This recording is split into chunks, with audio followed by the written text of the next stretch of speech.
A long time ago, there was a man named Abram.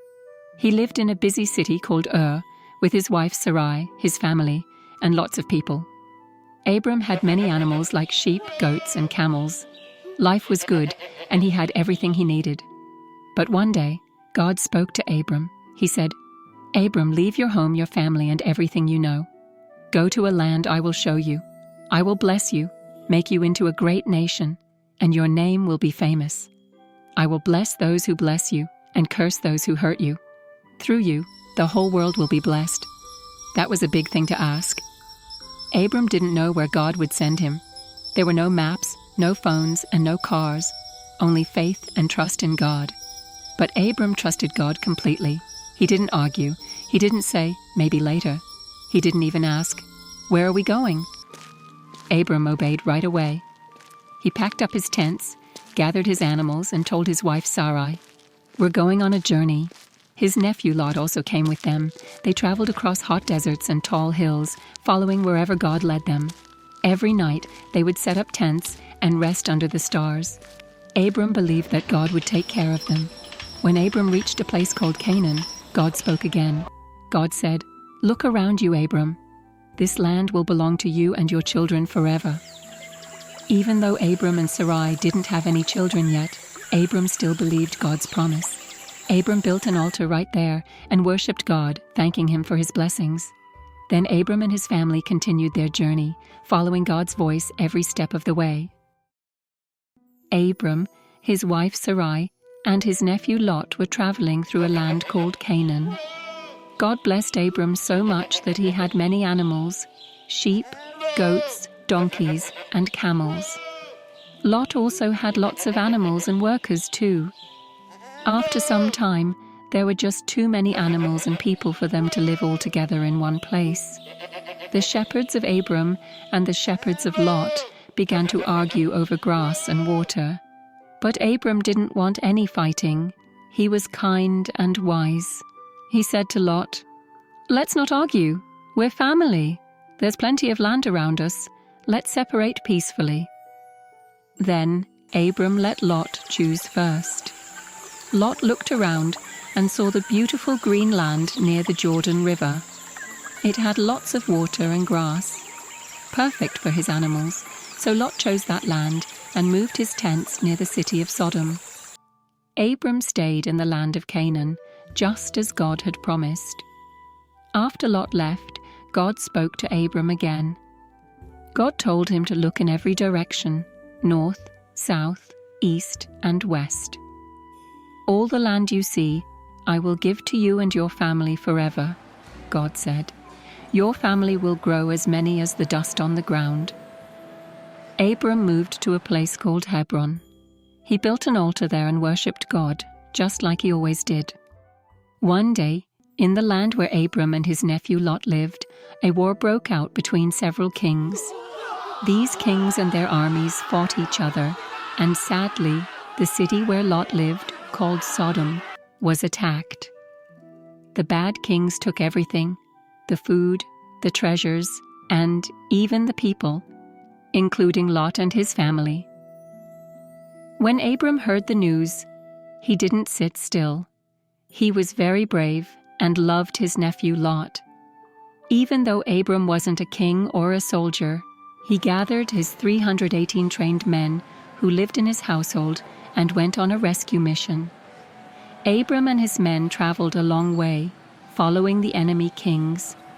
When night came, Abram used a smart plan. He divided his men into groups and surprised the enemy in the dark. They chased the bad kings all the way out of the land and won the battle.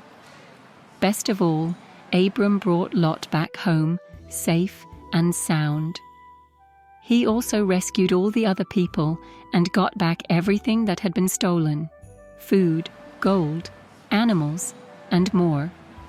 On the way back, a very special king named Melchizedek, who was also a priest of God, came out to bless Abram. He gave Abram bread and wine and said, "Blessed be Abram by God Most High." Abram gave Melchizedek a tenth of everything he had won. This is called a tithe, a way of saying thank you to God. Then the king of Sodom came and told Abram, "Give me the people, and you can keep all the treasure." But Abram said no. He wanted everyone to know that it was God, not riches or kings, who had helped him win. He gave the people back and didn't take anything for himself. Abram chose to trust God instead of wealth. Abram was still waiting for God's promise to come true. God had told him that one day he would have many children, more than the stars in the sky. But now, Abram was getting old, and he didn't have even one child. One night, God spoke to Abram in a vision. "Don't be afraid, Abram," God said kindly. "I will protect you and I will give you a great reward." But Abram said, "Lord, how can I be blessed? I don't have a son. My servant will inherit everything I have." Then God gently told Abram to come outside. "Look up at the sky," he said. "Can you count the stars? That's how many children and grandchildren you will have one day." Abram looked up at the stars and believed God, even though it seemed impossible. And because he believed, God was very pleased with him. Then God made a very special promise to Abram, a covenant. He told Abram that the land he was living in would one day belong to his children. God told Abram to bring animals for a special ceremony. Abram followed God's instructions carefully. As the sun set, Abram fell into a deep, deep sleep. In the dream, God showed him what would happen in the future. His family would live in another land for many years, but God would bring them out and bless them. Then something amazing happened. A smoking fire pot and a blazing torch appeared and passed between the animal pieces. This was how God showed that his promise was real and forever. And that day, God made a strong covenant with Abram, promising him the land and a great future for his family. Abram trusted God, and even though he couldn't see the full picture yet, he knew God would keep his promise. Abram and his wife Sarai were growing older. God had promised them many children, but still, they had none. Sarai felt very sad and worried. One day, she had an idea. Sarai had a servant named Hagar, an Egyptian woman who lived in their home. Sarai told Abram, "Maybe you can have a child through Hagar, since I have none." Abram agreed to Sarai's plan, and soon Hagar became pregnant. But after that, things changed. Hagar started to act proud and mean towards Sarai, and Sarai became angry and treated Hagar badly in return. It was a hard and unhappy time. Feeling scared and alone, Hagar ran away into the desert. But even in the middle of the dry, empty desert, God saw Hagar. An angel of the Lord found her resting by a spring of water and spoke kindly to her. "Hagar," the angel said, "go back to Sarai and do what is right. God sees you. He knows you are hurting. You will have a baby boy, and you will name him Ishmael, which means God hears. He will grow strong and free." Hagar felt comforted. She gave God a special name, El Roi, which means the God who sees me. She returned home with peace in her heart. Later, Hagar had her baby, just like the angel said, and Abram named him Ishmael. He loved him very much. Even when things go wrong, God still sees us and cares for us, just like he cared for Hagar. When Abram was 99 years old, he still didn't have a child with his wife Sarai. One day, God appeared to him and said, "I am God Almighty. Live close to me and do what is right. I will make a special promise with you and bless your family greatly." Abram fell on his face in awe. Then God made a new covenant, a sacred promise. God said, "You will be the father of many nations. Your name will no longer be Abram. You will now be called Abraham, which means father of many." Then God said, "Your wife Sarai will now be called Sarah. I will bless her, and she will have a son." Abraham laughed, not in a mean way, but in wonder. "I'm so old," he thought. "Can this really happen?" But God said, "Yes, and you will name your son Isaac, which means laughter. I will keep my promise forever through him."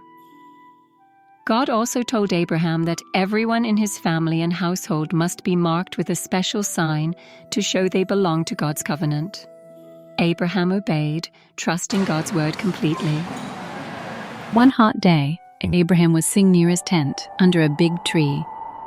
Suddenly he looked up and saw 3 men standing nearby. He quickly ran to greet them and bowed low. "Please stay and rest," Abraham said kindly.